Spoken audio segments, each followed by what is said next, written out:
عورتیں تھوڑے سے مال پر اور تھوڑے سے حسن پر اور تھوڑی سی حکومت پر وہ اتراتی ہے اور تکبر و غرور کرتی ہے۔ انہیں چاہیے کہ ملکہ سبا کو یاد کرے جو ایک خاتون تھی، تاجدار ملکہ تھی۔ اللہ تعالیٰ نے انہیں سوائے ایمان کے ہر چیز کی نعمت عطا کر دی تھی۔ حضرت سلیمان علیہ السلام کو اللہ تعالیٰ نے حکومت عطا فرمائی، جنات اور پرندوں کو مسخر کیا اور ہوا ان کے حکم سے چلتی تھی۔ انہوں نے حکومت و سلطنت کو اللہ تعالیٰ کے پیغام اور دعوت کا ذریعہ بنا رکھا تھا۔ انہوں نے کسی کافر بادشاہ کو نہ چھوڑا، نہ کسی ظالم حکمران کو، نہ کسی طاقتور بادشاہ کو، مگر یہ کہ اسے اللہ تعالیٰ کے دین میں داخل ہونے کی دعوت دی۔ جس نے انکار کیا اس کے لیے تلوار کا فیصلہ ہوا۔ اسی طرح دین کے سارے کونوں میں پھیل کر حضرت سلیمان علیہ السلام دین کی دعوت دیا کرتے تھے، مگر اس قوم اور ملک کے بارے میں نہ جانتے تھے جہاں پر ملکہ سبا رہتی تھی۔ نہ حضرت سلیمان علیہ السلام نے سنا اور نہ انہیں اس کا پتہ چل سکا۔ ایک مرتبہ حضرت سلیمان علیہ السلام اور ان کا لشکر جس میں جنات، چرند، پرند سب شامل تھے چل رہے تھے۔ ان میں سے ہر ایک کے ذمے کوئی نہ کوئی کام مقرر تھا۔ ہدہد کی ذمہ داری پانی والی جگہ ڈھونڈنا تھی اور اب پڑاؤ کے لیے حضرت سلیمان علیہ السلام کو ایک جگہ کی ضرورت تھی، مگر وہاں پر ہدہد غائب تھا۔ لہذا حضرت سلیمان علیہ السلام نے اس کے غائب ہونے کو جرم شمار کیا کیونکہ وہ اپنے ذمہ داری سے غائب تھا۔ لہذا حضرت سلیمان علیہ السلام نے قسم کھائی کہ اگر وہ کوئی صحیح عذر اور دلیل پیش نہ کر سکا تو اسے یا تو ذبح کر دیا جائے گا یا اسے سزا دی جائے گی۔ چنانچہ ہدہد زیادہ دیر غائب نہ رہا اور سر جھکائے اپنے آقا اور حکمران کی تعظیم بجا لاتے ہوئے خدمت میں حاضر ہوا۔ حضرت سلیمان علیہ السلام نے سزا دینے سے پہلے غائب ہونے کی وجہ دریافت فرمائی تو اس نے معتمد اور باخبر زبان سے کہا کہ میں ایسی بات معلوم کر کے آیا ہوں جو آپ کو معلوم نہ تھی، اور میں آپ کے پاس قبیلہ سبا کی یقینی خبر لے کر آیا ہوں۔ چنانچہ یہ پرندہ اپنی تاخیر کی وجہ معقول اور ایک خبر لے کر آ گیا، مگر وہ خبر کیا تھی جو یہ چھوٹا سا پرندہ لے آیا؟ مگر ایک عظیم الشان نبی جو بڑی وسعت و مملکت کے بادشاہ تھے معلوم نہ کر سکے، اس کے باوجود یہ چھوٹا پرندہ کیسے لے کر آیا؟ چنانچہ سلیمان علیہ السلام نے دریافت کیا اور کہا کہ کیا خبر لائے ہو؟ یہ پرندہ یمن میں قوم سبا کی طرف گیا تھا اور وہاں سورج کی عبادت کرنے والی ایک قوم کو دیکھا جن کے حکمران ایک عظیم الشان خاتون تھی جسے اللہ تعالیٰ نے دنیا کی ہر نعمت سے نوازا تھا سوائے ایمان کے۔ اس کا ایک بڑا تخت بھی تھا۔ لہذا ہدہد نے یہ سب کچھ حضرت سلیمان علیہ السلام کی خدمت میں گوش گزار کر دیا۔ کہا میں نے ایک عورت کو دیکھا جو ان کی حکمران ہے اور اسے ہر چیز ملی ہے، اس کا ایک بڑا تخت بھی ہے۔ میں نے اسے اور اس کی قوم کو سورج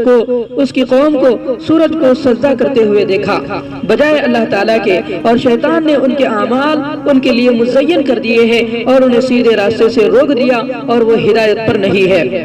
یہ بات جب حضرت سلیمان علیہ السلام نے سنی، یہ بڑی عجیب و غریب بات ہے، اور واقعتاً حضرت سلیمان علیہ السلام نے سن کر وہ حیران ہو گئے، کیونکہ وہ قوم اللہ کی نافرمانی کرنے والی اور سورج کی پرستش کرنے والی تھی۔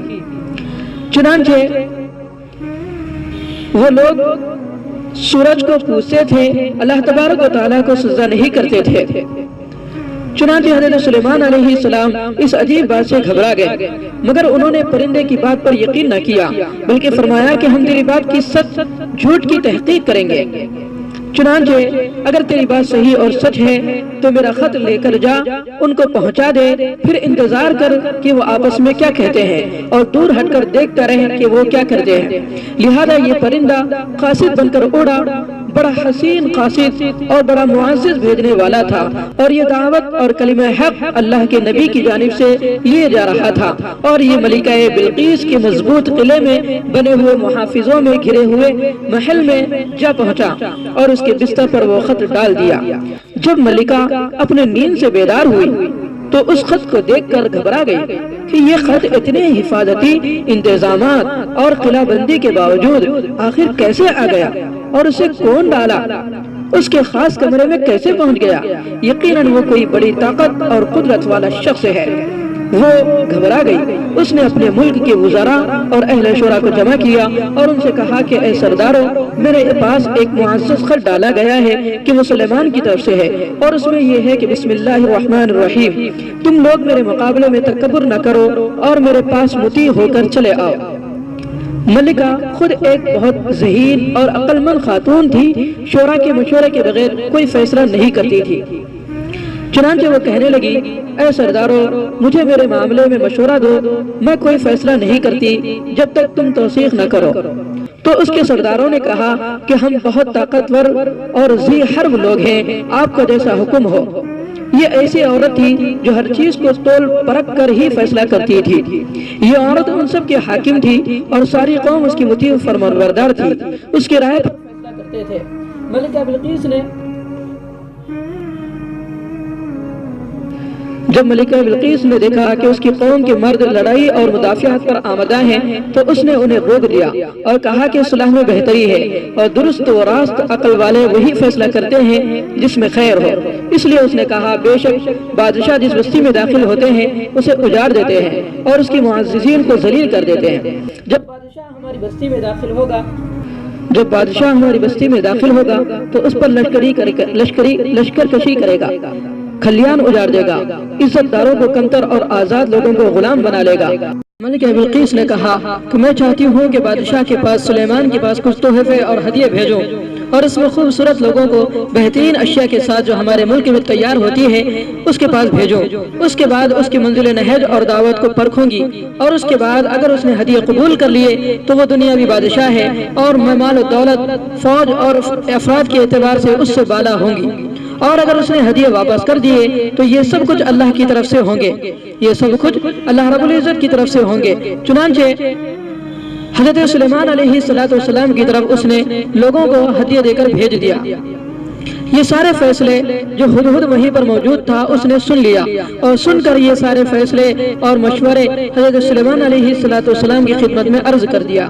حضرت سلیمان علیہ السلام نے جنات کو حکم دیا کہ ایک عجیب و غریب عمارت اور محل بناؤ جو آنکھوں کی خیرہ اور دلوں کو دہشت زدہ کرنے والی ہو۔ جب بلقیس کا وفد یہاں پہنچا تو ان کی آنکھیں پھٹے کی پھٹی رہ گئی، جو کچھ وہ دیکھ رہے ہیں حقیقت ہے یا خواب۔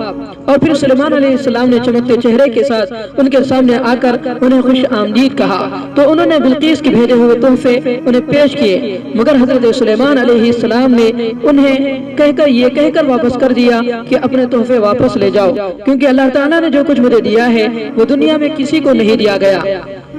چنانچہ یہ ہدیے واپس لے جاؤ اور میرا یہ جواب دے دو کہ عنقریب تمہارے پاس ایسا لشکر آنے والا ہے جس کا سامنا نہ کر سکو گے، اور ہم تمہیں سبا سے اور تمہارے ملک سے ذلیل کر کے نکال دیں گے، اس لیے کہ تم اللہ کی عبادت سے تکبر کر رہے ہو۔ بس میں تم سے نہ مال طلب کرتا ہوں اور نہ اس کی حرص رکھتا ہوں۔ میں نے تمہارے پاس پیغام محض اس لیے بھیجا تھا کہ تم مسلمان ہو کر یہاں آؤ اور توحید والے دین کا اقرار کرو اور اللہ تعالیٰ خالق و مالک کی عبادت کرو۔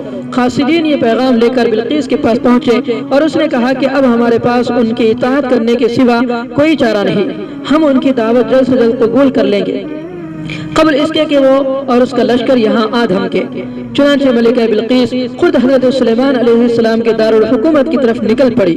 جب حضرت سلیمان علیہ السلام کو اس کی آمد کا علم ہوا تو انہوں نے جنات کو حکم دیا کہ میرے لیے بڑا مضبوط شیش محل بناؤ تاکہ ملکہ بلقیس کو اللہ کی عطا کا نظارہ کرواؤ۔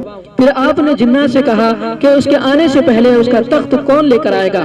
ایک عفریت جن نے کہا میں آپ کی مجلس ختم ہونے سے پہلے اسے لے آؤں گا، لیکن دوسرے جن نے جس کا نام آصف بن برخیا تھا اس نے کہا کہ میں پلک جھپکنے سے پہلے لے آؤں گا۔ چنانچہ دیکھتے ہی دیکھتے وہ پلنگ وہاں پر موجود ہو گیا۔ حضرت سلیمان علیہ السلام نے یہ منظر دیکھا تو فوراً سر بسجود ہو گئے اور اللہ کی نعمتوں کا شکر ادا کیا، کہا یہ سب میرے رب کا فضل ہے، وہ مجھے آزماتا ہے کہ میں اس کا شکر ادا کرتا ہوں یا نہیں۔ حضرت سلیمان علیہ السلام نے حکم دیا کہ تخت کی نشانیوں کو تبدیل کر دیا جائے تاکہ اس عورت کی ذہانت اور عقل کا امتحان لیا جا سکے۔ اس کے علاوہ حضرت سلیمان علیہ السلام نے شیش محل بنوا کر اس کا فرش بھی شیشے کا بنایا اور اس کے نیچے پانی ڈلوا کر اس میں مچھلیاں چھوڑ دی تاکہ دیکھنے والے کو کسی بہتی نہر یا سمندر کا منظر معلوم ہو۔ اس کا تخت محل میں بچھا دیا۔ اس تمام تیاریوں سے مقصد یہ تھا کہ وہ اللہ کی نعمتیں دکھائی جائے اور اللہ کی عظیم مملکت حضرت سلیمان علیہ السلام بلقیس کو دکھانا چاہ رہے تھے کہ اللہ نے جو مجھے دیا ہے وہ دنیا کے اندر کسی اور کو نہیں دیا۔ پھر امتحان کا وقت آیا، جب وہ آ گئی تو سلیمان علیہ السلام نے کہا کہ تیرا تخت اسی طرح کا ہے؟ وہ تخت بتا کر کہا کہ کیا تیرا تخت بھی اسی طرح کا ہے؟ اس نے جواب دیا گویا کہ ایسا ہی ہے۔ اس نے اپنی ذہانت کا ثبوت اس طرح دے دیا کہ اس نے اس تخت کے اپنا ہونے کو ناممکن جانا، کیونکہ وہ یمن میں ہے، یہاں اتنی دور اتنے جلدی کیسے آ سکتا ہے؟ اس لیے اس نے کہا کہ ایسے ہی ہے۔